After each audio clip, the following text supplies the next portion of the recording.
Bueno, buenas tardes a todos y a todas. Vamos a dar comienzo al panel titulado Problemas y perspectivas sobre el ascenso de la ultraderecha en América Latina y Europa.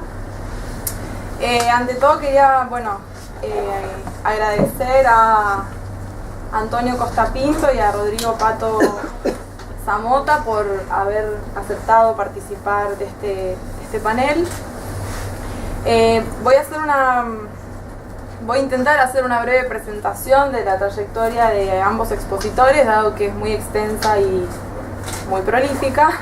Así que yo intenté recortar algunas cuestiones que me parece que resumen un poco su trayectoria.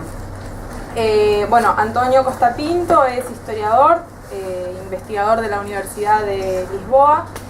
Se especializa en el estudio del fascismo europeo y principalmente el salazarismo. Fue profesor visitante de universidades muy prestigiosas como la Universidad de Oxford, la de Stanford, la de Princeton y otros tantas. Fue también presidente de la Asociación Portuguesa de Ciencias Políticas. Sus principales temáticas de investigación están orientadas al autoritarismo, a las élites políticas, a la justicia transicional en los estados europeos, principalmente en perspectiva comparada en el campo de los estudios de políticas que incluyen el sur de Europa. Es autor de más de 90 artículos y de múltiples libros. Algunos de ellos son, por ejemplo, El salazarismo y el fascismo europeo, problemas de interpretaciones en las ciencias sociales, Los camisas azules, ideologías, élites y movimientos fascistas en Portugal. También fue editor de una gran cantidad de libros, entre ellos La onda corporativa, corporativismo y dictaduras en Europa y América Latina. Y su libro más reciente, que dirigió con Federico Finchelstein, fue Autoritarismo y corporativismo en Europa y América Latina. Por su parte, Rodrigo Pato es historiador y profesor asociado de la Universidad Federal de Minas Gerais. También es autor de una multiplicidad de libros y artículos. Yo conté más de 80 artículos y no sé cuántos libros. Ha sido profesor visitante de muchas universidades, también Estados Unidos, Argentina, Chile y otros países. Entre sus principales libros yo destaqué Las universidades, el régimen militar, cultura política brasilera y la modernización autoritaria, en coautoría con otros colegas comunistas, y cultura política y producción cultural, y Goulart y el golpe del 64 en la caricatura, ¿no? Si les parece podemos empezar el panel con la exposición de Antonio. Yo tenía pensado más o menos una ronda de unos 30 minutos aproximadamente para después abrir la ronda de preguntas y debates. Ok, muchas gracias. En primer lugar, yo hablaré en portuñol.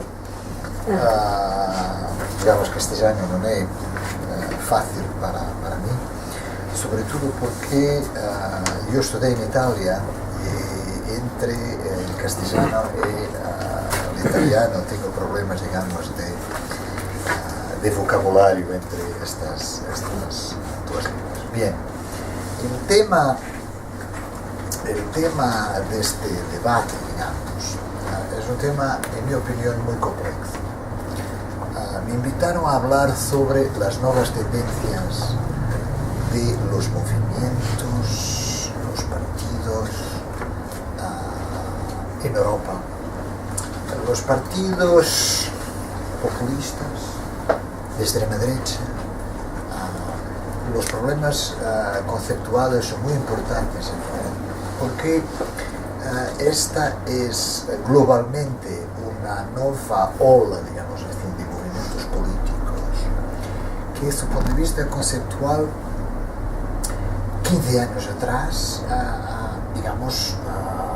para darle ejemplo de uno, de la señora Le Pen y del Frente Nacional en Francia, 15 años atrás, Le Pen era un típico movimiento de extrema derecha. Ayer, el jornal inglés, el periódico inglés The Guardian, tenía un número especial, un artículo importante que empezaba con la siguiente idea. 1 en cada 5 europeos votan en partidos de tipo populista. Y fotos, la señora Le Pen, Orbán, el primer ministro de Hungría, Bolsonaro, porque faz parte de esta ola asociada, al populismo de derecha, y los dirigentes políticos actuales, los dos, Salvini en Italia. Bien, Salvini es dirigente de un movimiento político en Italia que era la Lega Nord. La Lega Nord era, una liga de derecha, más o menos populista, anti-unificación europea, que defendía, el norte que paga versus el sur, que no paga nada, que explora, la nación italiana, etc. Todos los temas típicos de la Lega Nord. En los últimos años, la Lega Nord inventó un partido nacional que es caracterizado como populista de derecha. Con la Lega Nord tenemos el movimiento 5 estrellas. Cinco Estrellas empezó como un movimiento político ni droit ni gauche, dirigido por un comediante italiano muy conocido, con temas ni droit ni gauche. En los 2 últimos años, este ni droit ni gauche es más de derecha que de izquierda. Bien. Orbán era un dirigente de un partido de derecha liberal en Hungría, que appartiene o pertenece a la familia política de los partidos conservadores de derecha europeos, está en el grupo de los partidos populares y conservadores del Parlamento Europeo, por tanto un partido de centro-derecha que Orbán transforma en un partido populista de derecha, en un régimen político que terminar, con la naturaleza de este régimen político de Orbán en Hungría. Punto. En Polonia, los Manos Kaczynski y otros dirigentes llegan al poder con una movilización política de partidos políticos y un partido político que podemos caracterizar como de derecha populista, en la época, de derecha populista. En la Polonia es un otro caso, de una democracia europea dirigida por un partido populista de derecha, con valores más católicos, con amenazas a la autonomía judicial, etc. Bien. En España, 2 nuevos partidos, a la izquierda y a la derecha, crecieron en los últimos años. Podemos, un partido de izquierda, que muchos caracterizan como un partido de izquierda radical, no le interesa, otros académicos como un partido populista de izquierda, y Ciudadanos, un partido que ocupa el espacio político de derecha, pero no de extrema derecha, y que, conquistó votos al Partido Popular en los últimos años. Para, dar una especie de fotografía de esta nueva dinámica política en Europa, podemos acrescentar el Brexit en Inglaterra, el partido UKIP, un típico partido soberanista inglés populista de derecha, que quasi desapareció después de la victoria del Brexit en el referéndum en Gran Bretaña, de la caída de la Gran Bretaña de la Unión Europea. Bien.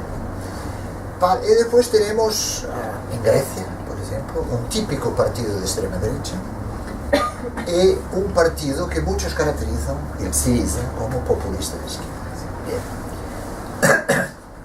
Para, digamos, establecer una especie de fotografía de la confusión política, confusión de las ciencias sociales, de la ciencia política, cómo caracterizar estos partidos. Partidos que muchas veces, como dice, 5 años atrás, la palabra populista no estaba en el vocabulario, digamos, político. Era la extrema derecha, o la extrema izquierda, o la nueva izquierda, o la nueva derecha, o los movimientos neoconservadores, etcétera, etcétera. En los últimos 3-4 años, sobre todo después de Trump, de las elecciones norteamericanas, podemos hablar de una ola que eventualmente con Bolsonaro en Brasil globalizó una nueva dinámica política y por eso el concepto de populismo, muy conocido en América Latina, teorizado, trabajado, con decenas y decenas de investigaciones empíricas, con estudios de caso, Perón versus Vargas versus, digamos, toda una grande tradición de la ciencia política y de las ciencias sociales en América Latina. Curiosamente, la ciencia política europea empezó a leer toda esta literatura antigua, toda esta literatura de los años 60, de los años 70, de los años 80 en América Latina para comprender o, digamos, actualizar el concepto de populismo para caracterizar estos nuevos movimientos. Bien. Lo que en mi opinión es interesante como académico que, digamos, en proyectos de evaluación de grandes proyectos europeos, yo estuve el año pasado en estas condiciones y la presentación de proyectos sobre el populismo con cientistas sociales latinoamericanos aumentó significativamente. Porque la ciencia política, menos los historiadores, sobre todo los cientistas políticos, etc., populismo, partidos europeos, populismo, etc., están, por tanto, en una nueva dinámica de producción de investigación empírica y más teórica muchas veces sobre estos nuevos movimientos políticos. Bien, lo que yo quería subliñar eran más o menos 4 dinámicas de estos nuevos movimientos. En primer lugar, hablamos de populismo o de crisis de instituciones de la democracia representativa en Europa, que, digamos, ola da sentido a todos estos movimientos. Bien, en primer lugar, yo diré que esta dinámica significa, sobre todo, una dinámica de crisis de la democracia representativa y de crisis de representación política. Crisis de representación política con motores de movilización muy diversos. En Italia, terminemos con Italia, en Hungría, en Francia, menos en España, más en Holanda, en Suecia. ¿Cuál es la gran dinámica de esta crisis de la representación? Bien, la globalización y la inmigración. La integración europea, la movilidad de la población y sobre todo las olas de inmigración asociadas a los efectos o a la percepción de la globalización. Es importante subrayar que en el caso europeo la integración europea es una primera globalización. Los temas de las grandes campañas electorales, por ejemplo, en Francia, fueron, yo no sé cómo decir en castellano, o el tema del canalizador del operario polaco, porque, digamos, la dinámica proteccionista desde el punto de vista cultural, desde el punto de vista del mercado de trabajo, etc., tiene reacciones mucho negativas a la movilidad del espacio económico y político europeo. Y cuando países como la Polonia y otros de la Europa Central y Oriental, como antes la inmigración española y portuguesa para la Europa, para los centros europeos, para París, para Alemania, etc., esta nueva dinámica de inmigración interna de la Unión Europea provocó los primeros, digamos, la primera avanzada de este tipo de movimientos de tipo populista. Por tanto, reacciona a la globalización desde el punto de vista económico y sobre todo percepción y activación política de la amenaza de la inmigración clandestina para los espacios más desarrollados de la Europa, digamos, democrática. Para dar un ejemplo, todos los días en la televisión italiana, en los últimos 10 años, europea en general, son todos los barcos con la inmigración clandestina de Libia, etcétera, etcétera, africana, la mayor parte de los casos, etcétera. O la ola de inmigración de la Siria, etcétera, que vía Turquía entra en los países, digamos, de Europa Central y Oriental, de Europa Balcánica, de las fronteras, digamos, de la Unión Europea. Por tanto, globalización, amenaza de la inmigración, amenaza identitaria, este es un punto muy importante, la activación política de las identidades, digamos así, amenazadas por esta migración, muchas veces imaginarias, otras veces reales, ¿no? Por ejemplo, la inmigración, la naturaleza multicultural de la Suecia aumentó significativamente en los últimos 20 años. La Suecia es un país que era un país muy homogéneo desde el punto de vista cultural y que tiene una comunidad inmigrante muy fuerte. Hay una asociación clara entre el ascenso político de este partido populista de derecha en Suecia en las últimas elecciones y, evidentemente, la naturaleza más multicultural de la Suecia contemporánea. Lo mismo podemos decir muchas veces realidad y muchas veces percepción. Pero lo más importante de la percepción es la activación política de la amenaza identitaria, de la amenaza a la seguridad social, al empleo, etc., en la movilización. Segundo tema, yo diré probablemente el tema más interesante en comparación. El tema más interesante en comparación, sobre todo con América Latina, histórica, digamos, de las experiencias puntualistas, etcétera, históricas, de los años 40 y 50, es que esta ola de partidos, de nuevos partidos, tiene una base popular, representa una revolta electoral de sectores populares. En una parte muy importante de la relación entre partidos políticos tradicionales y grupos sociales, los partidos de izquierda, los partidos postcomunistas, los partidos, digamos, democráticos de izquierda, porque partidos comunistas hay muy pocos en la Europa de la Unión Europea, ya perdieron una parte muy significativa de voto popular. El ejemplo que yo doy las elecciones italianas, las últimas elecciones italianas en Milano.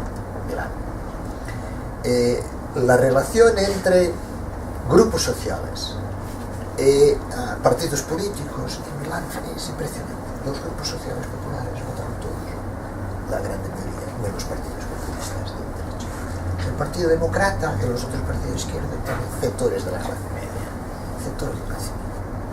Por tanto, segunda, creo, característica típica, discutida y rediscutida por la literatura sobre el populismo es cómo estos nuevos partidos recuperaron una parte del electorado popular, los segmentos del electorado más amenazados por la globalización, por la inmigración, por las crisis, la dinámica de las crisis económicas, de la austeridad, etc.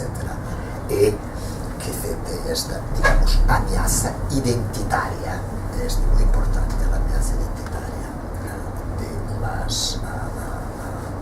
que la dinámica de partidos y movilización populista se presenta de una forma muy impresionante. Los temas son temas diversos, depende. En Suecia es la inmigración. En Italia sí podemos, digamos, acrescentar otros temas. En España es más el tema de la corrupción. En Holanda el tema del multiculturalismo y de la, digamos, el tema identitario de esta que está, digamos, en la base del crecimiento electoral de estos partidos. Los temas cambian de país en país, pero con una gran unidad, y la unidad es la movilización de tipo identitaria.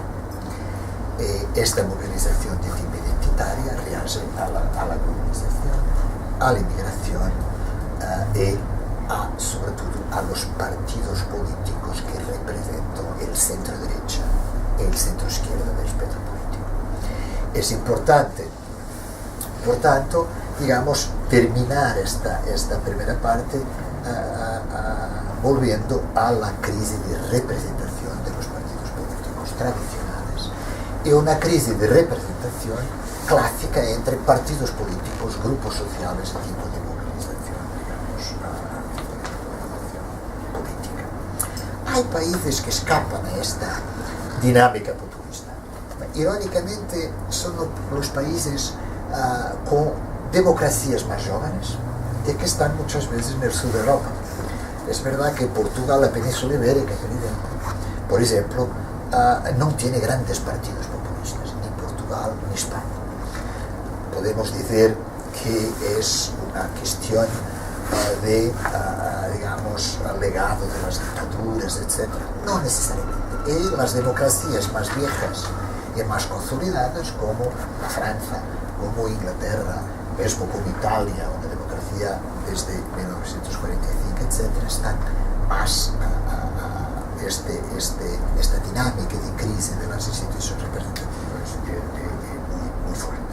Bien, para subrayar que las categorías políticas, para analizar estos nuevos fenómenos, no las podemos reducir a las típicas categorías políticas que utilizábamos hasta digamos, los años 80 y 90, típicas que van de la extrema derecha a la extrema izquierda. ¿No? La dinámica de la relación entre democracias y crisis de representación es muy diversa en Europa a nivel nacional. Por ejemplo, Brasil, imaginemos Brasil. En Italia, en los años 90, 2000, con Berlusconi, l'Italia es un laboratorio político magnífico, porque en general anticipa toda la dinámica de crisis, el fascismo, populismo, Trump. En Italia vemos Berlusconi que lo inventó cuando Trump lo inventó, etc. Porque es un laboratorio político muy interesante. En Italia, por ejemplo, el movimiento social italiano, un típico partido neofascista, clásico, prácticamente desapareció 5, 6, 8 años atrás. Es el típico ejemplo de un partido neofascista con un electorado importante, con acción política importante, que la democracia, digamos, consigue integrar en el sistema político. Para decir que digamos, este es el ejemplo de un típico partido neofascista de extrema derecha, que es más o menos integrado. Austria tenemos partidos neofascistas que se empezaron a disolver, digamos, en una derecha radical con la dinámica populista. Hay grande crecimiento electoral.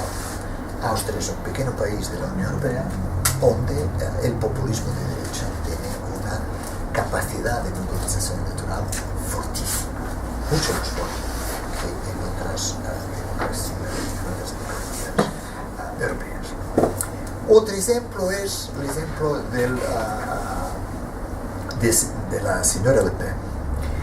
Tenemos dinámicas de cambio de un pequeño partido neofascista clásico, asociado a Vichy, asociado al negacionismo, asociado a todos los valores culturales del neofascismo francés, que va cambiando, integrando en una dinámica de crisis, creciendo electoralmente, modificando digamos, la agenda política e electoral de este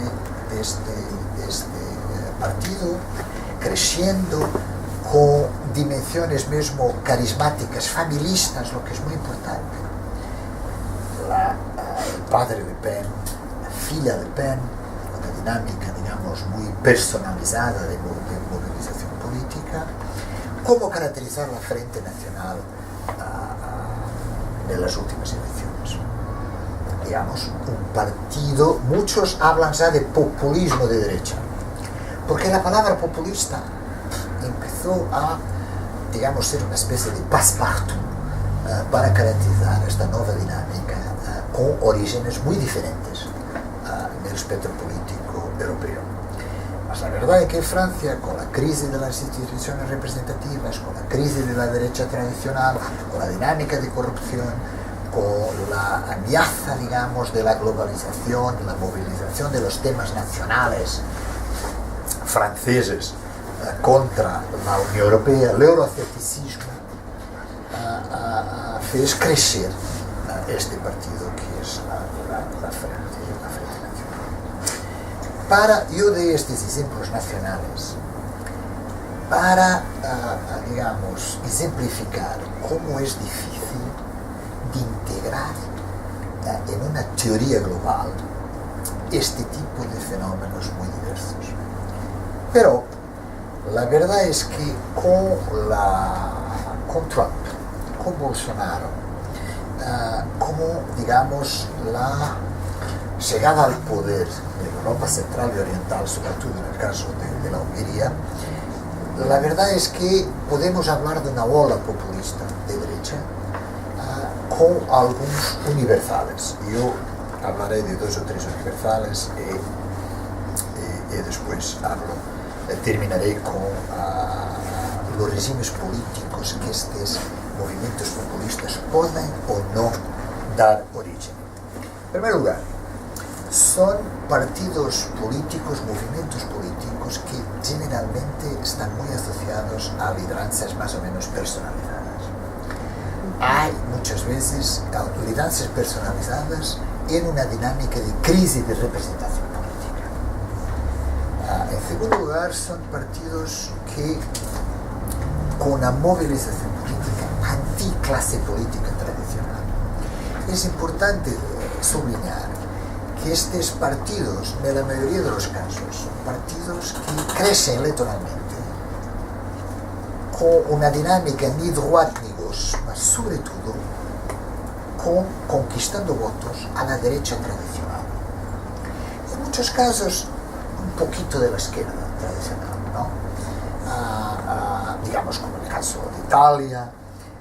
En el caso de la Francia, por ejemplo, es típicamente partidos que crecen, digamos, de la derecha del espectro político. En el caso de Holanda, por ejemplo, es más ni droite ni gauche. Pero la segunda característica que es muy importante son partidos que movilizan contra la clase política y contra las instituciones representativas. Ahora, nosotros sabemos que este es el grande problema. Nosotros sabemos que en todas las democracias contemporáneas hay una parte que aumentó significativamente de la sociedad, que desconfía del Parlamento, desconfía de los partidos políticos. Los sentimientos antipartidos en media en la Unión Europea, los sentimientos antipartidos en media son a 50-70%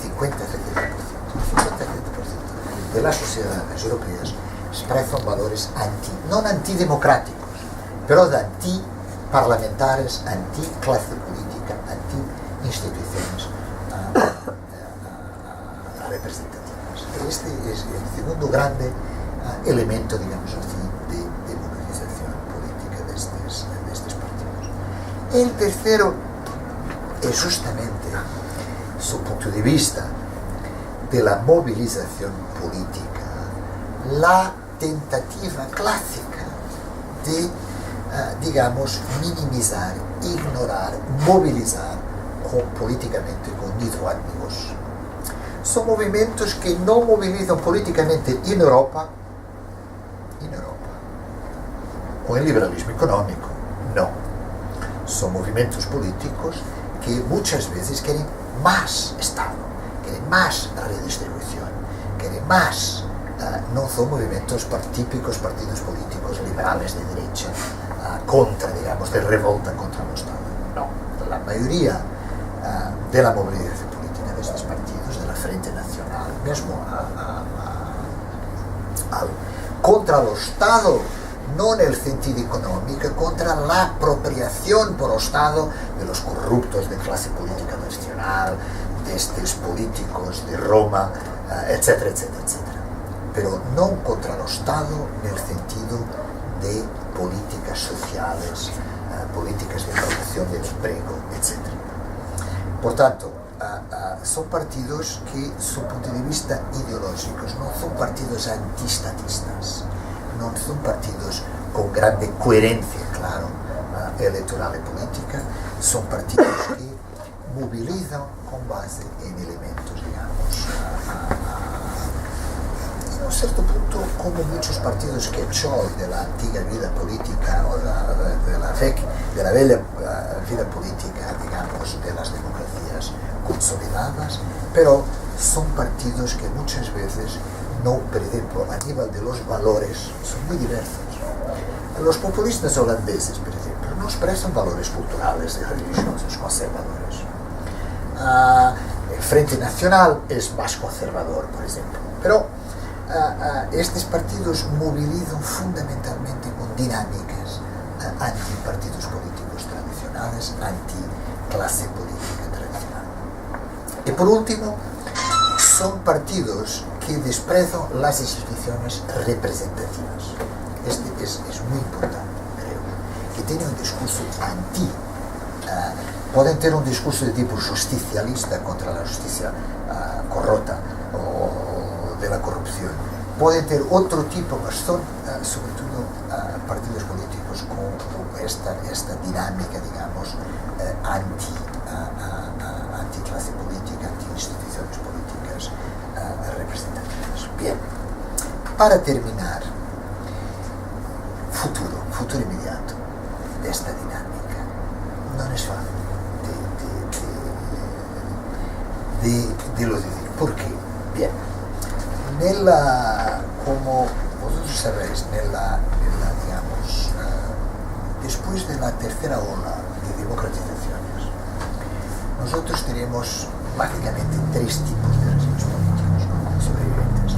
Los regímenes políticos democráticos, con toda su variedad, más crisis, menos crisis, dinámicas de reconsolidación autoritaria, países que tuvieron transiciones democráticas falladas, que es reconsolidación autoritarias clásicas, Rusia, sobrevivencias, claro, de los regímenes políticos autoritarios en muchas partes del mundo. Y tenemos una orden internacional que hasta Trump era una orden internacional pro-democrática formalmente. Por tanto, donde los regímenes políticos, su punto de vista regional, Mercosur, Unión Europea, Naciones Unidas, etc., tienen dinámicas, digamos, de punición, de crisis de democracias conducentes a regímenes más o menos autoritarios. No hay una legitimidad política en por tanto, las experiencias que tenemos de partidos populistas en Europa, que se van al poder, es una dinámica contradictoria. Y terminaré de esta forma. Contradictoria, ¿por qué? Porque, digamos, los únicos regímenes políticos que se aproximan y que ya están más o menos consolidados es el caso de Hungría y de Orbán. Es el modelo que tenemos. En Italia no tenemos elementos de subversión de las instituciones democráticas, digamos. Tenemos esta dinámica antieuropea que es muy interesante, como, digamos, el presupuesto, el conflicto actual entre los populistas italianos y la Unión Europea es una típica dinámica, digamos, soberanista. Italia quiere aumentar el presupuesto que contra las reglas de la Unión Europea, tener más autonomía de la economía para reagir a la crisis económica, para resolver los problemas de estagnación económica de Italia con una política soberanista de movilización anti-europea. Pero, su punto de vista de las instituciones políticas, no tenemos señales de erosión de las instituciones democráticas. En Orbán, en la Hungría, sí. Es muy interesante. La Hungría de Orbán es lo que muchos llamamos ya de democracias liberales y otros ya casi de autoritarismos competitivos. Es un régimen político que organiza elecciones que son menos competitivas en el límite de las reglas democráticas, con dificultades de la oposición a acceder al poder, con una legislación electoral que favorece el partido del poder, en este caso el partido de Orbán. Es un régimen político que amenaza ya un poco las libertades. Yo estuve un mes en la Universidad de Europa Central, en julio, y hablaba con colegas, cientistas políticos, historiadores, etc. Es una dinámica muy legalista, de, digamos, para cercear muchas libertades públicas. Por ejemplo, cuando vamos a hablar de Brasil, pode acontecer. Por ejemplo, control político de las instituciones de investigación. Nada se pasa, los profesores son los mismos, etc., todo igual. Pero algunos temas de investigación son financiados, los otros no. Este tipo de ejemplos. Derechos de manifestación. Las manifestaciones son legales, pero no se puede realizar hasta 500 metros de la residencia de un ministro. Como los ministros están básicamente dispersos en Budapest, el derecho de manifestación está. Por tanto, los elementos que tenemos, digamos, son elementos de perversión de la democracia, pero poco consolidados y por tanto muchos colegas nuestros hablan de democracias iliberales, con un discurso político de la élite que, digamos, da origen a movimientos paralegales de, digamos, una ameaza de las organizaciones de oposición, etc. Por tanto, el populismo europeo del poder, y los pocos ejemplos que tenemos son estos, y lo de Polonia, que intentó, por ejemplo, cercear la autonomía del judicial, como en Hungría, son movimientos o regímenes políticos no consolidados que en este momento podemos hablar de democracias liberales. Esta es la dinámica europea. En otros casos, probablemente la democracia o las instituciones democráticas van a impedir una dinámica de tipo populismo autoritario de estos grupos. En muchos casos tenemos una dinámica de integración, en otros casos tenemos una dinámica, digamos, más autoritaria. Pero lo más importante, en mi opinión, y termino con esta dimensión, es que esta dinámica está conduciendo muchas democracias a una dinámica de erosión de las instituciones democráticas. No es una cuestión de política económica, no es una cuestión para allá de, digamos, de ameaza ultraliberal versus ultraestatista. Digamos, es muchas veces una dinámica ni droite ni gauche. Pero lo universal de esta dinámica es la erosión de los sistemas políticos democráticos.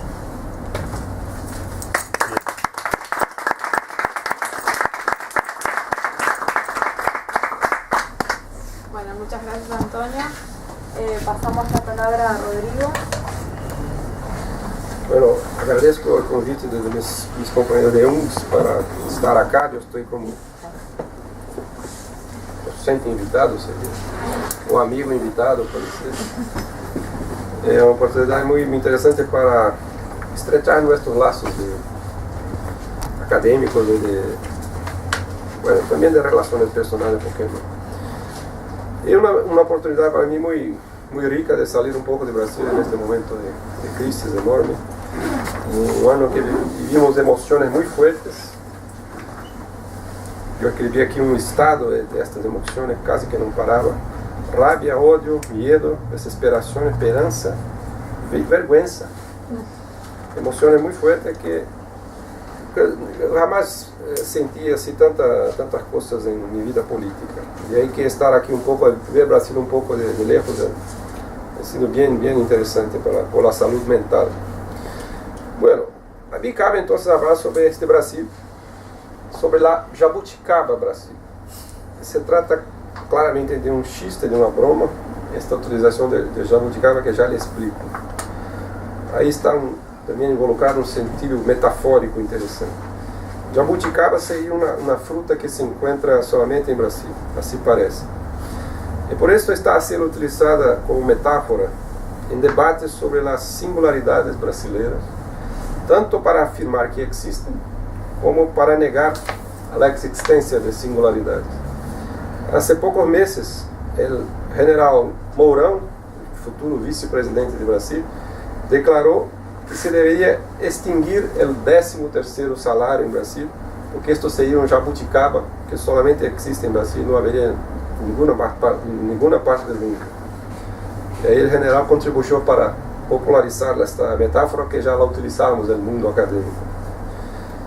Estas jabuticabas metafóricas, por lo tanto, suelen aparecer em debates entre científicos sociais quando se deseja criticar a los que procuram percibir características específicas do Brasil. Brasil não é como a jabuticaba, contestam estes colegas.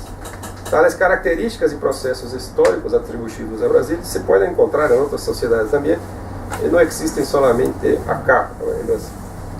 Bueno, en mi opinión, el historiador es el tipo de investigador que está siempre en búsqueda de las jabuticabas, siempre en búsqueda de lo que sea específico. Claro que no se trata de exagerar, el árbol de jabuticabas hace parte y se conecta con el gran bosque global. Y el árbol de jabuticaba tiene raíces y hojas como todas las árboles y sufre las mismas influencias de los cambios en el clima político global, para utilizar otra metáfora. Pero, mesmo assim, há características próprias que é preciso destacar em cada sociedade, incluso para perceber melhor as semelhanças que há com as outras sociedades. Bueno, deixando de lado a metáfora, também me pareceu muito prático concentrar minha atenção no Brasil como uma complementação e num diálogo com do que falou Antônio Costa Pinto, que me imaginei que falaria sobre o contexto europeu. E aí há muitas coisas interessantes para pensar este abordagem metodológico de buscar o que há de comum e o que há de específico. Por lo tanto, eu destacarei em primeiro lugar as características comuns que nesta oleada derechista mundial afectam também a Brasil, ou implicam também Brasil. E no segundo momento falarei das singularidades do caso de Brasil. Bueno, los puntos comunes con el ascenso global de las derechas, lo que encontramos en Brasil, que está muy cercano de lo que habló, por ejemplo, Antonio. La cuestión de la decadencia del sistema representativo y de los partidos tradicionales, eso es evidente. El señor Bolsonaro ha sido electo por un partido que él inventó, incluso por eso he elegido figuras así absolutamente desconocidas de los brasileños, o que son conocidos, pero son conocidos como celebridades, como un tipo que es actor pornográfico y que está al lado de Bolsonaro. Es una cosa así muy graciosa, que es un grupo muy moralista y uno de sus diputados es un actor pornográfico.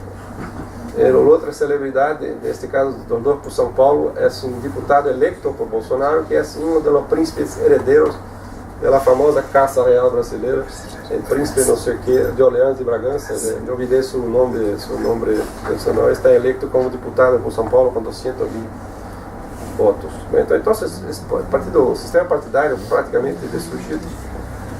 Bueno, la cuestión de la crisis económica y una sensación de abandono social por parte de algunos sectores, en el caso de Brasil, sobre todo los sectores medianos, las capas medias que han se sentido más abandonadas por los gobiernos del PT. Una cuestión importante que son las redes derechistas de alcance global que hacen circular argumentos e ideias muy semejantes y muchas veces con bases en los mismos centros de financiamiento para estas acciones, por ejemplo, muy conocido hoy Atlas Network, conectar a eso la utilización de redes sociales por las campañas, la utilización de Facebook, WhatsApp, con los famosos algoritmos que inventaron ahí un grupo de especialistas y lo utilizó el señor Steve Bannon, uno de los utilizó, y que parece que en Brasil tuvo un efecto muy importante de diseminación de propaganda por estas redes sociales. La cuestión de los temores que provocan el incremento de circulación de extranjeros. En el caso de Brasil hay una peculiaridad porque hay pocos inmigrantes, así no hay como comparar con Europa. Lo que está más cercano son los venezolanos en un periodo más reciente. Pero ahí está semejante, pero no tiene el mismo alcance que tiene en Europa. Algunos años había también el tema de los haitianos, los refugiados haitianos, que hubo incluso algunos episodios de racismo contra trabajadores haitianos en Brasil, eso há 4 anos y pico por ahí. Bueno, además, los discursos de la derecha radical de Brasil son parecidos con lo que dicen los otros grupos derechistas globales. El intento de regresar a las raíces nacionales, la condena moral a los nuevos comportamientos, visiones conspirativas acerca de sus enemigos. Ahí el tema muy fuerte en Brasil de la denunciación por la derecha del gramscianismo cultural de la izquierda comunista, que tiene una obsesión con esta cuestión. Y el gracioso es que, al contrario, los grupos de derecha han utilizado la supuesta estrategia de Antonio Gramsci para ocuparse el Estado, utilizaron la guerra de posiciones, iniciaron una batalla cultural, han sido muy bien, bueno, tuvieron bastante suceso ahí. Acusan al otro de lo que efectivamente hacen. Bueno, ahí son líneas muy generales porque mi intención es hablar un poco rápido para que possamos debater um pouco. E aí passarei a apresentar e comentar alguns pontos que me parece que diferenciam o caso brasileiro, que eu vou ver a ideia de la jabuticaba, ou seja, do que é específico, aunque em certo caso se encontram coisas semelhantes em outros países, mas eu creio que a combinação o impacto em Brasil destes pontos é bastante marcante. Por exemplo, o tema da manipulação de los discursos anticomunistas e antimarxistas por la derecha, de uma maneira que parece bastante rara no mundo hoje, e também bastante anacrônica, assim, essa ideia de uma ameaça marxista comunista. Isto incluso pode parecer assim um tanto impossível, ridículo, pero de hecho é bastante forte no Brasil, sigue a ser forte La gente que ganó la elección sigue a hablar de esas cosas, la gente más cercana de Bolsonaro. Incluso su futuro ministro de Relaciones Exteriores se utiliza desses conceitos de marxismo cultural, por exemplo. Ele vai estar empenhado aí numa batalha global contra o marxismo. Bueno, quem sabe poder invitar o fantasma de Rafael Videla para irem-se juntos contra o marxismo em defesa do mundo ocidental. Este senhor brasileiro está em defesa do mundo ocidental. Aí ele pergunta, de que Ocidente habla? Essa é uma imagem do Ocidente, assim, da Guerra Fria. Este tema deste anti-esquerdismo é o que impulsiona efectivamente a campanha da escola sem partido. A ideia é uma obsessão da direita do Brasil, que o sistema escolar, em todos os níveis, é um sistema endoctrinador de jóvenes marxistas, comunistas, siguen a ter essas obsessões. Estão a debatir um projeto de lei no Congresso para transformar isto em uma lei, ¿sí? Que o professor não pode doutrinar os estudantes, exceto que se seja uma doutrinação de direita, aí sim, porque está subentendido que neste caso não é problema. Então por aí passa essa questão do anti-esquerdismo. Eu escrevi um texto há pouco sobre a convergência entre anticomunismo e antipetismo em um evento em Belo Horizonte sobre a direita, que alguns aqui presentes estavam também. Se interessam, eu poderia enviá-los depois. Este texto em que eu faço um balanço entre o que tem de comum o antigo tradicional anticomunismo e este antipetismo. Há bastante semelhanças. Para alguns ideólogos desta direita, o petismo é a última encarnação do comunismo, a última encarnação do peligro rojo, e por isso utilizam a expressão comunopetismo. Isso lo dizem em sério e muita gente não crê. Bueno, a função deste antipetismo, anticomunismo, é a mesma de antaño, serve como ponto de unificação de vários grupos de direita que se confederam em torno destas ideias. Oferece este tema a imagem do inimigo, que ao mesmo tempo interno e externo. Isto serve como um chivo expiatório, óbvio, pode ser utilizado por o governo nos próximos meses de 2019 como um chivo para dizer, temos esse problema porque estamos comunistas todavia. Isso provavelmente vai passar como uma estratégia de publicidade contra os inimigos. Pero há este elemento de manipulação, por exemplo, é muito óbvio.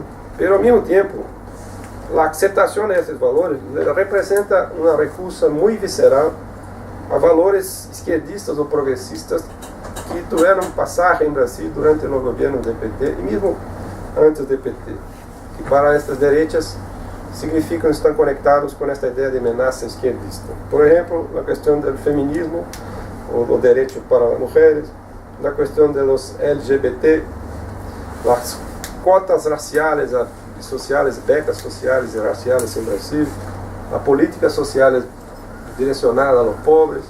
Então, essas coisas passavam de hecho no governo dos petistas e muita gente da direita se sentia atacada, ofendida e compreendia todas essas ações como conectadas ao comunismo. Então, há uma percepção de esquerda. O problema é que lo exageram completamente, pensam que uma política de ascenso de pobres tem algo a ver com o comunismo. E o mais incrível é pensar que a temática de direitos sexuais tem a ver com o comunismo histórico, quando sabemos que o comunismo histórico, do ponto de vista moral, poderia ser bastante conservador. Bueno, outro ponto importante que distingue o caso do Brasil são as herências que temos da ditadura, que para muita gente hoje no Brasil é sido um período feliz a que se pode volver ou que valeria a pena volver. A ditadura dos 70. Isso tem a ver com as peculiaridades da transição democrática do Brasil, e eu pus aqui democrática entre comillas, porque não é sido democrática. Transição que ha permitido aos militares saírem da ditadura fuertes, unidos e respeitados por setores importantes do país. E por isso é possível hoje a circulação de imagens favoráveis à ditadura. E por isso que há encuestas de opinião que apontam que 40% mais ou menos da gente acceptaria o retorno de uma ditadura de los militares. Poderia ser aún mais, porque há algumas encuestas que demonstram que a maioria não crê na democracia, assim, aceitaria outra forma de governo. Então, a aceitação de uma ditadura em Brasil aí seria tremenda, por lo menos, se não ativamente, passivamente. Então, o ponto é, este é muito específico, essa conexão com um passado recente ditatorial militar, e que para muita gente é um bom passado que pode volver, e por isso mesmo votaram por um capitão que disse o mesmo, sim, a ditadura que sido excelente. E aí se conecta o tema de lo que chamamos de negacionismo hoje, o negacionismo da existência de uma ditadura. Os defensores da ditadura, bueno, não são defensores da ditadura, porque não dizem ditadura, dizem os defensores do movimento de 64. Afirma que não houve ditadura, que não é sido um golpe militar, e por isso podem dizer essas coisas e serem ouvidos. Isto parece que na Argentina não passava. O ponto é, isso tem a ver com a maneira como saímos da ditadura. Outro ponto parece bastante particular do Brasil é o tema dos evangélicos, sim? Que passaram a ter um impacto político muito forte. Os evangélicos hoje são mais ou menos 30% da população. É um grupo muito organizado, muito conectado aos seus liderazgos, aos seus pastores. Brasília, há 100 anos atrás, tinha 2% de evangélicos, hoje tem 30%. 70% dos evangélicos votaram por Bolsonaro. É uma concentração de votos, isso significou mais ou menos uns 20 milhões de votos. Por isso que Bolsonaro hizo tantas invenções simbólicas, como hacer-se bautizar em Rio Jordão por um pastor evangélico, mesmo que seja católico. Bolsonaro lo hizo. Sua pareja é evangélica, pelo Bolsonaro não. Incluso outro dia lhe flagraram em sua casa, sacaram uma foto, estava uma imagem católica da Nossa Senhora de Aparecida, que seria a vossa Nossa Senhora de Luján, ou seja, a imagem nacional estava lá. E aí muita gente se broma, mira, que les gustam os evangélicos, é muito católico esse senhor. Este grupo, então, evangélicos, muito sensíveis à temática moral, ao tema dos gays, questão do kit gay, etc., é muito sensibilizado por os discursos anticomunistas. E há muitas evidências de que entre este grupo muitos estão e seguem estar preocupados com o tema do comunismo, porque lo percebem como o período clássico. Os comunistas destruem a família, os comunistas destruem a moral, são revolucionários em tudo. Bueno, outro ponto, incluso que falou Antônio sobre estas direitas europeias que não são exatamente liberais. Em nosso caso, está a passar uma aliança entre esta direita mais militar, mais tradicional, e as direitas neoliberais. Incluso o Bolsonaro invitou para o ministro de Hacienda o último Chicago Boy, que se chama Paulo Guedes, que trabalhou em Chile. É muito liberal, este está ultra liberal em termos econômicos. Esto sí no tiene mucho que ver con las derechas en Europa. Y mismo no tiene mucho que ver con la tradición de esa derecha patriótica, nacionalista. Esto tiene mucho más que ver con oportunismo electoral que todo. Y tiene que ver con la influencia en Brasil de los valores neoliberales entre las clases medias hoy. Esto se tornó un punto que atrae votos. ¿Sí? Hay mucha gente que aceptou a ideia de que necessitamos menos Estado em Brasil, e por aí Bolsonaro passou. Mas aí está um problema, um possível conflito, que vou ver um pouco na conclusão. Outros pontos particulares que gostaria de caracterizar, os aspectos específicos de nosso sistema e de nossa cultura política. Por exemplo, pode ser uma tendência maior à corrupção na máquina política e no sistema político para se lo marchar. O tema do personalismo político, que não é como na jabuticaba, porque acá ustedes têm Perón, Kirchner, etc. Em vários casos, mas no Brasil é bastante marcado, é bastante tradicional. A debilidade das instituições em Brasília é um tema bem mais antigo que hoje. Sim. Os partidos em Brasília jamais han sido muito fortes. Um tema que é importante, pero assim, constrangedor, que é o que se pode chamar de ignorância política, ignorância cívica de uma parte dos eleitores em Brasil. Há ignorância cívica histórica em toda parte, pero em Brasil me parece que é em um nível mais elevado. porque que chama de ignorância política? É um tipo que aceita o argumento de que o governo de Lula han sido governos comunistas e que han criado uma ditadura comunista. São grupos que aceitam o conceito de que o fascismo é sido de esquerda. E por isso, no debate eleitoral, por exemplo, quando alguns diziam Bolsonaro é fascista, esses ideólogos, não, fascistas são dos amigos dos comunistas, todos sabem isso. Incluso gente, jueces lo disseram. Então, eu que chamo de um pouco de uma ignorância política, incluso sobre a história do país, o que facilita as manipulações mais elementares. Incluso nas capas mais bem educadas da população, gente que passou por lá as universidades. Um ponto interessante em caso do Brasil é uma peculiar irritação das classes médias brasileiras contra sobre o tema da corrupção, que ela é provocada em Brasil a destituição de 3 presidentes da República, 2 antes do terceiro seria Rousseff, o primeiro Vargas em 54 e Collor em 1992. Este me parece um tema que se tornou estrutural na tradição política brasileira, a necessitar mais estudos, incluso por a evidente desproporção do uso do tema de corrupção, já que em caso de Vargas e em caso de Rousseff han sido personalmente muito honestos, não há nada, nenhuma evidência de que sejam corruptos. E não se pode dizer o mesmo no caso de Collor. E mesmo assim han sido derrumbrados em processos contra a corrupção. Outro tema muito peculiar que tem um importante impacto político em Brasília é o medo da violência comum, a inseguridade social. E por isso isto favoreceu os discursos direitistas e a visão de que um militar em poder seria uma boa saída para este tema. Então aí está esta síntese que se utiliza em Brasília, este acrônimo BBB, bala, boi, bíblia. Compreendem? Bala, boi, vacuno, bala de... Bala também. É Bíblia. Essa é uma aliança entre esses grupos. Creio que da maneira que passa em Brasília é um tanto peculiar. Uma das coisas que impressionam quando miramos este tema desde o ponto de vista histórico é a afirmação e a autorrepresentação de tales liderazgos como claramente direitistas. E aí está uma peculiaridade, creio que na relação na Europa, a direita em Brasil hoje se afirma como direita. Há pouco que negam que não há direita e esquerda. A esquerda são os inimigos e nós somos de direita. Enquanto no passado muito recente, a direita em Brasil se negava, se chamava de centro, centrão, e hoje não, somos de direita, incluso intelectuais acadêmicos. Há um livro de filósofos que se chama Por que eu virei a direita? Há movimento em direita Brasília, lo afirmam com bastante claridade. Bueno, para cerrar, eu gostaria, não há conclusões antes.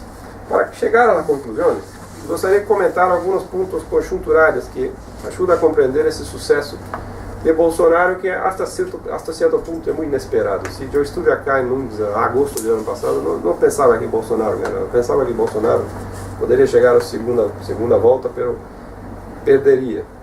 Há alguma coisa de inesperado aí. Alguns pontos. Bueno, há grupos de direita organizados em Brasil desde os 90, militares jubilados, intelectuais de direita, alguns que são ideólogos hoje de Bolsonaro. O mais importante é um tipo exiliado, um tipo que vive nos Estados Unidos, que é um grande liderazgo dos patriotas brasileiros, mas prefere viver nos Estados Unidos, nadie sabe por quê. E os evangélicos, que já mencionei. Estava esse grupo já, mas se empoderaram com a crise do projeto político do PT, que abriu as portas ao ascenso de tais grupos, además que han sofrido a influência do quadro internacional também.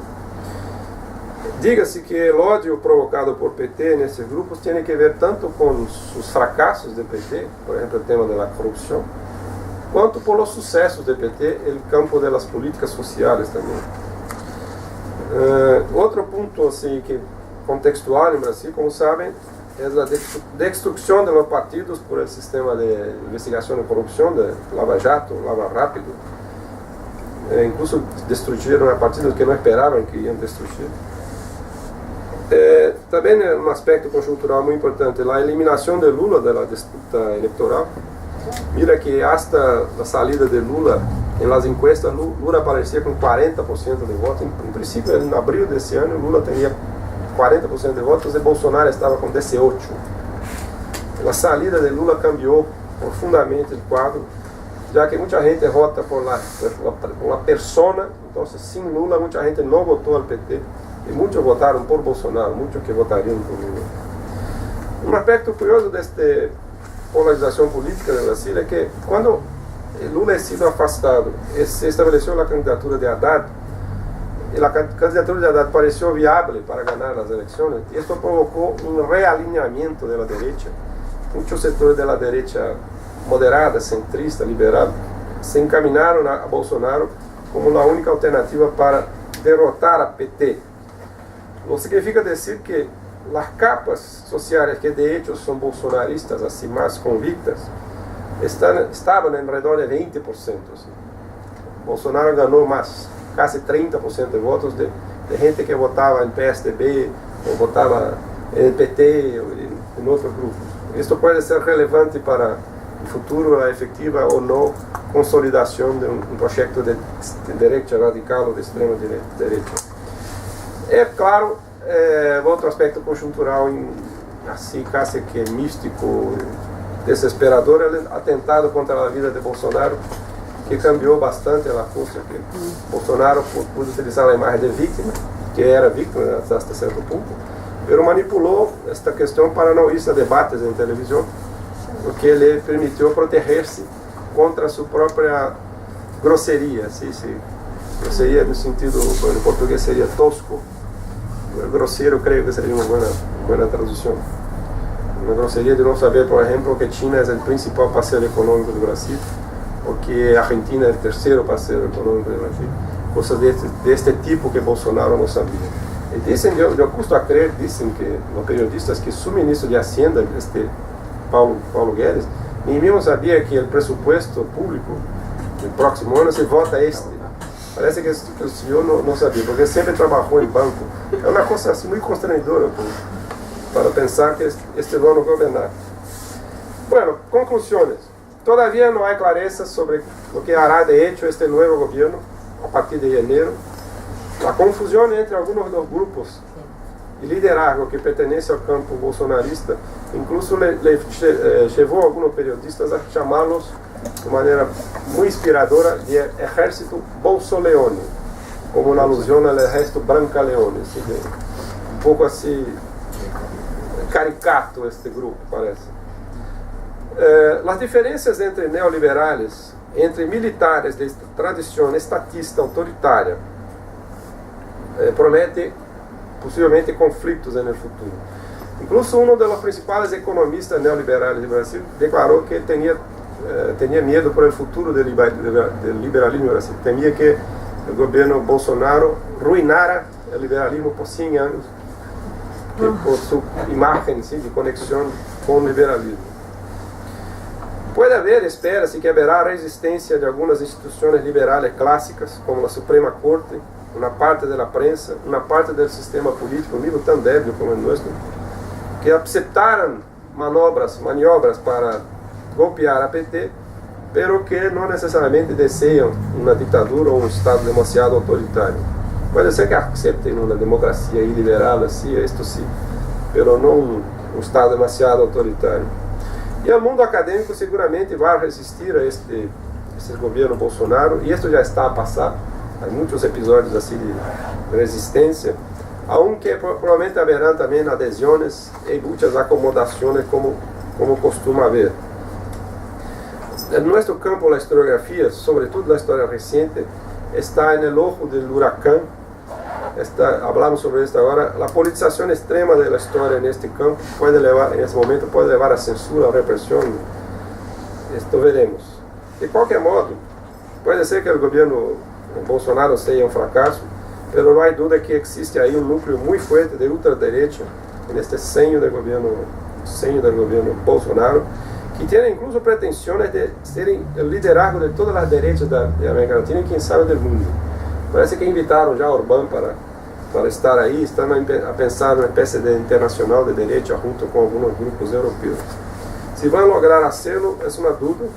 incluso debido a sus limitaciones en términos de formación intelectual y de capacidad de liderazgo, porque la derecha tiene cuadros muy listos, muy bien preparados. No es el caso de Brasil, que son casi todos muy groseros. Puede ser que no logren una broma entre muchas, de que el hijo, el Bolsonaro II, su hijo más viejo, intentó ser recibido por la gente de Trump y declaró a la prensa: voy a Estados Unidos para hacer negociaciones. Ahí tuve que cancelar el viaje porque los americanos no se interesaron en recibirlo, y el tipo, bueno,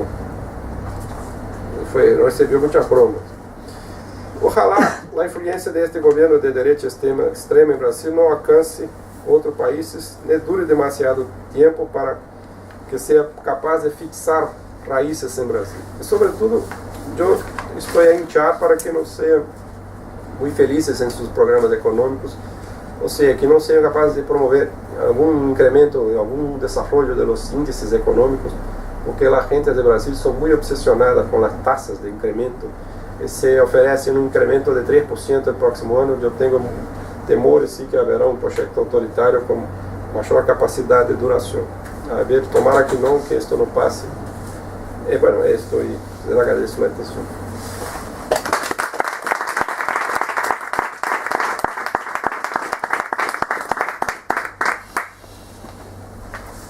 Bueno, abrimos una ronda de preguntas, comentarios.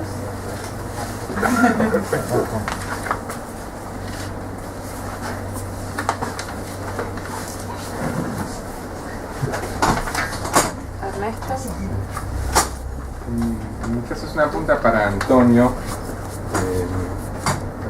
No es este el momento para discutir sobre si populismo sí, populismo no. A esta altura es una cuestión religiosa, gente que cree o no cree. De los que creen hay quienes le ponen velas a tal o cual santo. En tu caso elegiste una definición en torno al estilo político, al populismo como fuerte liderazgo muy personalista, discurso antipolítico y relaciones ambiguas con las instituciones representativas. Yo me pregunto, ¿qué es lo que hace que un populismo sea populismo de izquierda o populismo de derecha? ¿En qué se diferencian? ¿Cómo podemos clasificarlos? ¿Qué elementos uno podría introducir allí, pensándolo como un estilo político? ¿Qué elementos hay? ¿Hay algo en el estilo o por el contrario remite a algún contenido de la posible política pública a ejecutar? Daniel. Sí, yo para los dos, quizás más para Antonio por el nivel de tiempo que está el régimen en esos gobiernos en el poder, ¿no? Pero en los casos, conceptos como democracia y liberal o autoritarismo competitivo, la idea de que son gobiernos partidos y gobiernos que mejor dicho, ¿no? que fuerzan las reglas de la democracia sin salirse del todo. Entonces se puede decir también del nuestro, sin pertenecer al autoritarismo como lo señalaba. Pregunto, insisto, quizá Rodrigo tengas alguna respuesta, pero sobre todo a Antonio. Algo se dijo, ¿no? Pero ¿qué visiones hay sobre cuál es su pasado? Digamos? ¿En qué genealogía se inscriben? ¿Tienen un pasado preferido? Rodrigo habló algo sobre la relación con la dictadura de Brasil. Y sobre todo si esta idea de conservar una democracia medio de una cáscara vacía en la que se fuerzan las reglas, en el caso de Brasil muy fuertemente además por el poder judicial, no sé en los casos europeos, si esto puede convertirse en sistema o es un evento que pronto pasará para volver a una democracia más plena o otra cosa distinta, ¿no? O si ellos aspiran a convertirlo de alguna manera en un sistema. Io, grande tema, populismo de derecha o de izquierda. Yo soy, digamos, los tres ejemplos, o los dos, que la literatura, que la ciencia política europea caracteriza como movimientos populistas de izquierda, es claro, el Syriza en Grecia, el Podemos en España. hay poquísimos otros casos, porque, y este es muy importante, la ola, digamos, esta ola populista en Europa, para utilizar el termo, digamos, el concepto de populismo, es una ola fundamentalmente de derecha. Digamos, mesmo si tiene un discurso de droite de gauche, los temas son fundamentalmente de derecha. ¿Por qué digo esto? Porque a la izquierda nosotros tenemos claramente dinámicas hay poquísimas dinámicas de populismo de izquierda. La Grecia es interesante porque el Syriza es un típico movimiento inicialmente de extrema izquierda que ocupa el espacio político de un partido socialista completamente, digamos, corrompido y con grandes problemas de gestión del poder de la democracia griega. Recupera una parte del electorado socialista, pero este populismo de izquierda, una vez en el poder, en primer lugar, no subvierte la orden democrática. No tenemos elementos de subversión de la orden democrática. En segundo lugar, como es un populismo de la periferia de Europa, respeta digamos, todos las condicionantes de la Unión Europea, desde el punto de vista del presupuesto, desde el punto de vista de la austeridad, etc.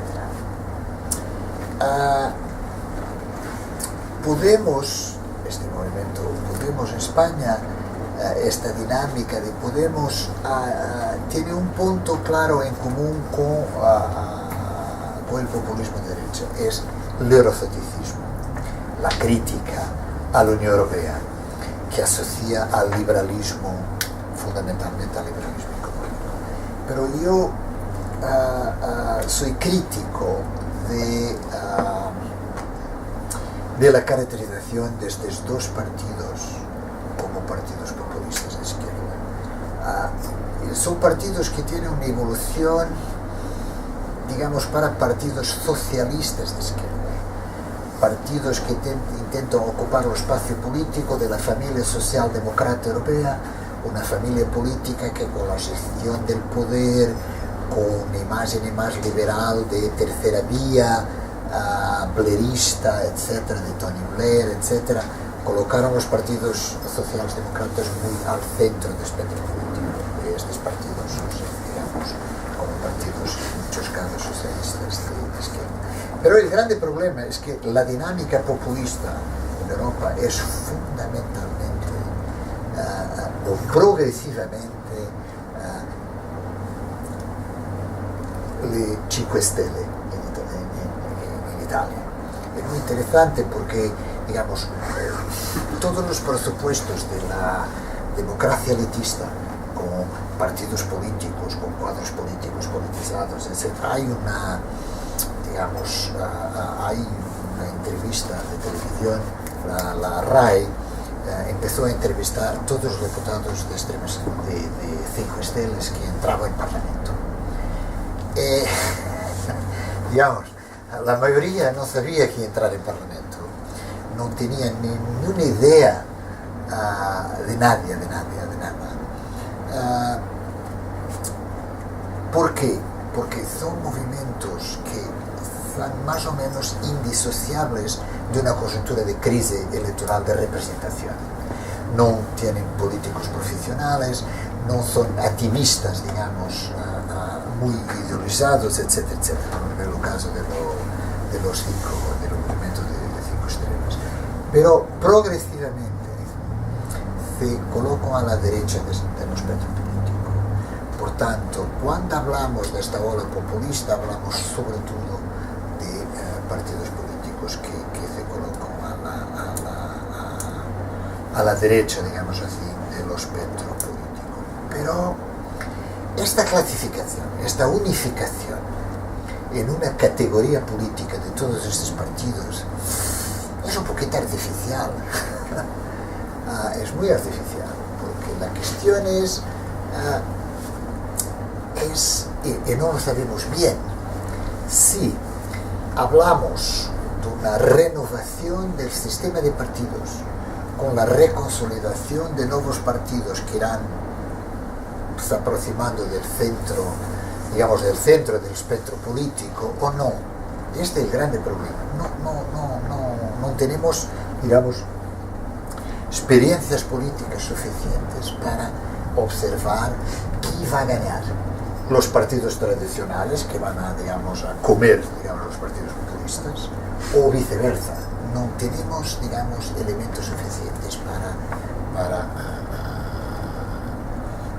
para observar.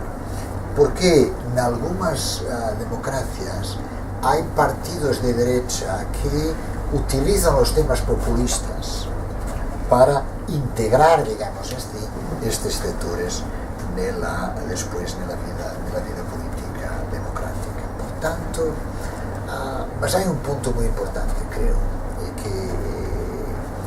que es específico de la dinámica europea. Específico es el tema de la Unión Europea.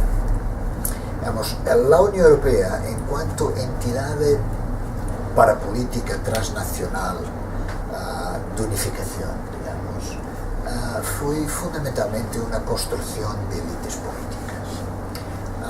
Esta construcción de élites políticas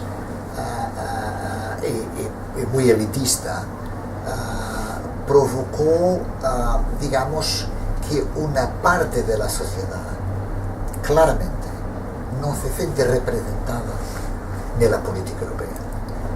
Y por tanto, la capacidad de los políticos más populistas de movilizar políticamente el euroscepticismo contra la Unión Europea y de un soberanismo nacional, mesmo si las élites saben perfectamente que si un país sale de la Unión Europea, sobre todo pequeño y periférico, la su capacidad vis-à-vis el capitalismo y la globalización, digamos, la marge de manœuvre es muy pequeña. Esta movilización, la Unión Europea como entidad política es muy, digamos,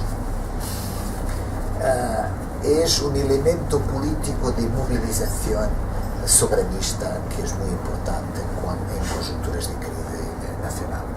Y esta movilización soberanista con la fin de los partidos comunistas europeos, del movimiento comunista europeo, y de una parte de una izquierda más soberanista, es la derecha que fundamentalmente, la derecha populista, que moviliza políticamente estos sentimientos, digamos así, identitarios, y por tanto claramente es más de derecha que de izquierda. Regímenes políticos. Hay muchos colegas míos muchos colegas nuestros, que este grande problema, que hablamos fundamentalmente de tipologías de regímenes políticos, ¿no? Pero hay un elemento que en mi opinión es central. Este elemento es más o menos. Hablamos de partidos políticos, de movimientos políticos electorales. La dinámica populista es una dinámica de movilización electoral. Es una dinámica política de conquista del poder por vía electoral. Tenemos muchos pocos casos, o prácticamente en esta ola populista, de movimientos antisistema que tanto la subversión de la orden democrática con dinámicas antidemocráticas no tenemos. Son movimientos, digamos, electorales. Y son movimientos, por eso, autoritarismo competitivo, son, digamos, dinámicas de una gran incertidumbre desde el punto de vista político, porque tiene un control internacional, tiene una presión, en el caso europeo, tiene la presión de la Unión Europea como institución democrática que, por ejemplo, amenaza la Hungría, como en el pasado la Austria, etcétera, etcétera. Están en un club político fundamentalmente democrático y, por tanto, digamos, la consolidación de regímenes autoritarios es poco probable. Para terminar la cuestión, pero fuera de la Unión Europea, todos, por ejemplo, todo el sur de la Rusia, digamos los países postsoviéticos, etcétera, etcétera, son claramente regímenes de autoritarismo competitivo consolidado. La Rusia es probablemente el ejemplo más interesante de autoritarismo competitivo. No tiene las características típicas de un régimen autoritario: censura, control, muchas veces aunque control de los movimientos, de la libertad física de la población, ¿no? que típica de los regímenes, digamos, autoritarios, partidos únicos o dominantes del partido, ¿no? Tienen partidos, digamos, partidos políticos con una libertad más o menos, digamos, de pluralismo limitado, y no tiene elementos de legitimación antidemocráticos. Este es un punto muy importante. En teoría son democracias, se legitiman como democracias de otro tipo.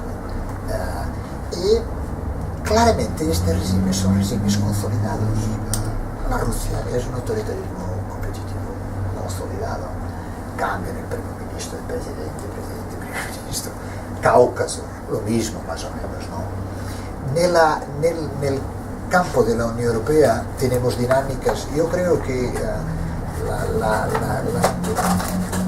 hay dinámicas próximas ya del autoritarismo, como la Turquía. La Turquía claramente es el producto de un régimen democrático y de una dinámica próxima ya del autoritarismo competitivo, con partido hegemónico, etc.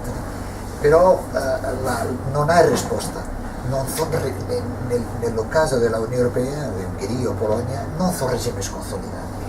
Por tanto, este concepto de democracia liberal son construcciones de los académicos para tentar tipificar estos regímenes híbridos que ya no son muy democráticos, pero no son autoritarismos clásicos. No te puedo contestar otra. Eu creio que vamos necessitar de debates conceituais aí para entender, nomear essa situação, porque eu também tenho dúvidas e dificuldades com o conceito de populismo, que a vezes parece que populismo é utilizado desde o ponto de vista marxista clássico, um movimento de esquerda que não seja enquadráveis na visão do mundo marxista, se enquadra como populismo. Desde o ponto da liberal democracia, lo que não seja liberal democracia pode ser populismo. Parece um conceito muito largo, assim, tão complicado como o fascismo. Assim, me parece que o populismo não nos oferece uma expressão melhor que o fascismo. Quem sabe estas outras maneiras de autoritarismo. Es muy interesante como la prensa, los intelectuales y los académicos en los últimos 2 años, la prensa en Europa hablaba de extrema derecha o derecha radical para caracterizar la Frente Nacional o digamos la Liga Nord, que no es más Liga Nord en Italia. En los últimos 2 años, populismo es el concepto, mismo en la ciencia política, en la política comparada, etc., volvió el concepto de populismo, que en mi opinión es muy Eu creio difuso. Que vamos necessitar de novos conceitos para uma nova realidade. Vou ver o caso de Bolsonaro, pode ser que não vá ser uma nova ditadura, vai ser uma outra coisa. Assim como Orbán já não é exatamente fascista. Eu creio que vamos necessitar de outra coisa. Todo, o que parece claro, seja como le chamamos, tiene conexiones con las derechas históricas, se acercan. Entonces, mismo que neguen ese concepto, parece que este es el que sigue más vivo, este concepto de derecha, para explicar esto. No, claro. Y depende de cultura política. El Frente Nacional, que cambió de nombre, digamos, claramente tiene las sus orígenes ideológicas en la derecha radical francesa, del antiguo moradianismo, de la Acción Française, con elementos neofascistas, con elementos más de derecha autoritaria tradicionalista, con integrismo católico, digamos, más claramente las orígenes ideológicas del Frente Nacional vienen. Parece que bom queria isso aqui, pessoal. Sí, para Rodrigo, tenía una pregunta con esta cuestión del anticomunismo que está marcado en Bolsonaro, incluso en las campañas publicitarias que aparece abiertamente hablando del comunismo como una amenaza, y que visto desde acá parece bastante desactualizado, ¿no? Como si estuviera todavía metido en la Guerra Fría, ¿no? Pensar que acá algún candidato, por más que sea de derecha, haga campaña con el discurso anticomunista no tendría sentido. Pero mi pregunta es por qué en Brasil está tan presente, si quedó históricamente asociado al PT, el comunismo, y por eso, porque ni siquiera lo vi diciendo izquierda, sino directamente comunismo, ¿no? Precisamente anticomunismo. Pero que utilizan también antipetismo y antimarxismo, pero la expresión más frecuente es anticomunismo. Mi explicación es que tiene que ver con las tradiciones políticas brasileñas. Este tema de anticomunismo en Brasil se enraizó de manera muy profunda entre los años 30 y 60. En 1935 hubo un intento revolucionario liderado por el Partido Comunista. Se llamó de Intentona Comunista. Y esto provocó una gran movilización de derecha en el ejército, en la iglesia, en la gran prensa, Estado, medios empresariales, y hicieron un gran investimento de propaganda, de construcción de imágenes, de monumentos. Y esto provocó creo que seguramente lanzó raíces en los militares, en sectores religiosos, en sectores derechistas civiles. Después tuvimos el golpe militar de 64, que más una vez utilizó la idea de que hay que derrotar el comunismo. Mira que el tema ha sido registrado en las dos constituciones dictatoriales. En la Constitución de 1937, en su preámbulo, está escrito: esta constitución está ahí para proteger a Brasil del comunismo.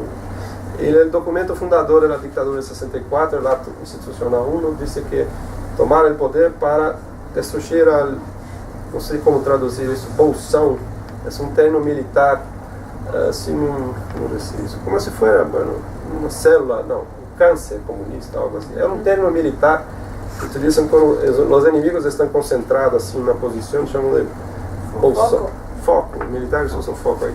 Entonces, decían para destruir el foco militar. Entonces, eso lanzó raíces en Brasil, ¿sí? Y siempre se mantuvo y se reproduciendo.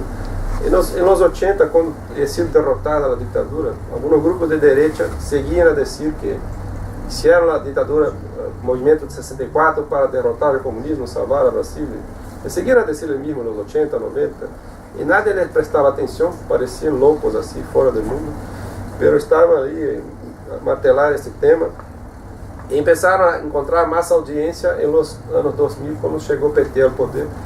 Uno empezaba a decir: mira, está viendo, como decíamos, el comunismo no ha sido destruido, están ahí, PT tiene origen comunista, este liderazgo, este ha sido guerrillero, Dilma guerrillera, no sé qué. Y había de hecho algunos excomunistas en PT, pero pocos, sin gran poder, y en verdad ya habían se convertido a la socialdemocracia. Pero este liderazgo seguía a decir esas cosas ahí. Eso, bueno, porque mucha gente lo cree ahí, yo me conecto con el otro tema, yo creo que no sea solamente porque este punto está enraizado, es porque hay mucha gente menos ilustrada por las luces que acepta mensajes así tan sencillas de que el gobierno de Lula ha sido comunista. Esto no hay como defenderlo, pero hay gente que no sabe exactamente lo que significa comunismo, sabe que significa que el comunismo es terrible, es rojo, es sangrento. Otro día un docente de historia de ensino básico, de enseñanza básica, los que son los blancos de la campaña de Escuela Sin Partido, publicó una cosa en Facebook, que estaba en su clase, da clase, y ahí una chica, estudiante, le llamó: profesor, eres comunista. Aí o docente perguntou: não sou comunista, o que será comunismo para você, para esta chica? Ela disse: não sei, papai e mamãe me dizem que vocês são todos comunistas. E aí reproduzem essas imagens circulam. Então, há gente que las acepta, mas eu creio que esto tiene que ver com este passado histórico. Outro país, pode ser que na Argentina isto não é sido tão claro, porque houve o peronismo de esquerda, os montoneiros, que han projetado uma imagem de subversão da esquerda não comunista. Assim. Em Brasil, ha sido bastante marcado com essa ideia de que a esquerda radical são os comunistas. El PC ha sido hegemónico en la izquierda desde los años 30 hasta los 70. Entonces dejó una marca así más perenne y puede ser que pase por ahí. Pero nosotros al menos, por vez nos sorprendemos con esa nostalgia.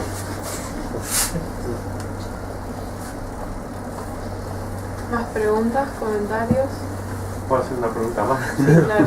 Con esto de la escuela sin partido, me llamó la atención porque las similitudes con el caso argentino, cuando fue la desaparición de Santiago Maldonado y en las clases varios profesores o docentes trataban el tema, incluso el gobierno apoyaba o puso un número de teléfono para denunciar a aquellos docentes que estuvieran hablando del caso o culpando al gobierno de la desaparición de Maldonado. Más que nada en las redes sociales se veía y justamente no sé si es casualidad o si hay un trasfondo de organizaciones que... También no sé, pero la gente está conectada todo el tiempo, todo el mundo, ¿sí?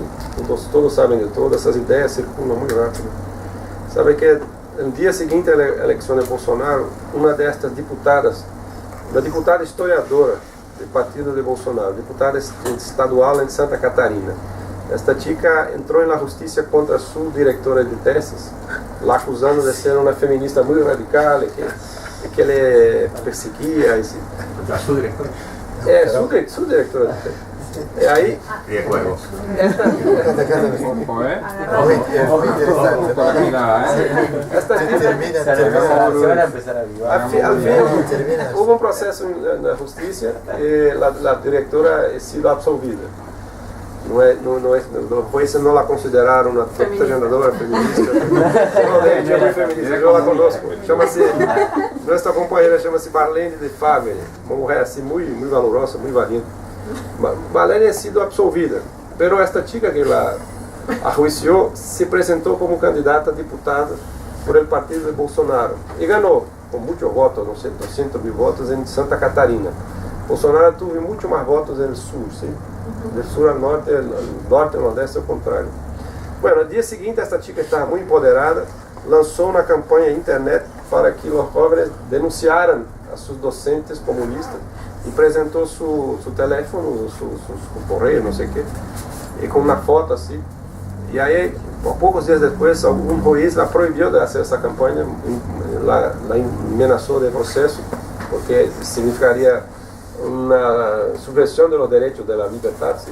Entonces esta señora diputada se bajó un poco, redució un poco su empoderamiento, y ahí uno de sus alumnos publicó en la internet una imagen muy constrangedora, que esta misma docente contra la indoctrinación estaba con una camiseta de Bolsonaro así, a abrazar a sus estudiantes en clase. Esto puede, ¿sí? Esto puede.